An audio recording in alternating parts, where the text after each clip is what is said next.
Missouri jury has found Eric Lawson guilty on Saturday of murdering his baby son, his ex-girlfriend and her mother.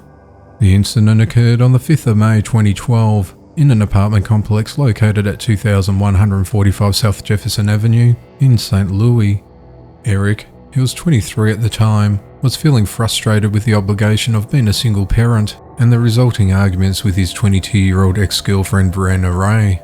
He had sent his friends text messages and said he wished he was childless and that he hated his life. When Brianna texted him and requested him to get baby formula, he took his 9mm loaded handgun with him. He first stopped at the convenience store for the formula and then arrived at the apartment around 8:50 p.m. that night. He was acting weird and pacing up and down and around until he saw Brianna turn her back to him.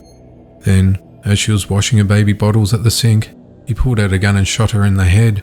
Brianna's 50-year-old mother Gwendolyn Ray was upstairs at the time and heard the gunshot. Concerned, she came rushing down to see what happened. As she came down the stairs, Eric shot her twice in the head. He then set 2 separate fires inside the apartment, leaving his 10-month-old son Aidan Lawson inside. He then locked the door behind him so he wouldn't have to watch him die. In court on Saturday, it took the jury less than 3 hours to find Eric, who's now 32 years of age, guilty of first-degree murder. The penalty phase of the trial was scheduled for Monday, which will determine Eric's fate, where he potentially faces the death penalty. 7 people have been injured in 3 separate shooting attacks over the weekend in St. Paul, Minnesota, where at least 173 shots were fired over a 3-hour span. The first shooting occurred at around 11:34 p.m. on Saturday night, when the police were dispatched to the 500 block of Central Avenue on reports of dozens of shots fired. 2 men in their 20s were standing by their vehicle outside an apartment complex when 3 other men approached them, pulled out their guns, and started shooting at them. The 2 men who had valid permits to carry a gun returned fire, and no one was reported injured in this particular shooting.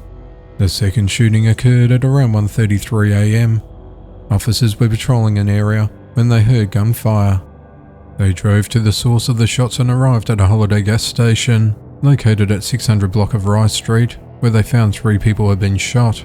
2 were transported to a local hospital by the fire department medics, and the 3rd was taken to a hospital in a private vehicle. The 3rd and final shooting was around 2:02 a.m. at a house party located on the 800 block of Selby Avenue. There were about 100 people who attended the house party when shots were fired. Investigators found 108 shell casings in the home and in the street, and several buildings and parked cars were hit. 4 people with gunshot wounds showed up to a hospital with non-life-threatening injuries. No arrests have been made at this stage as the investigation into the matter continues.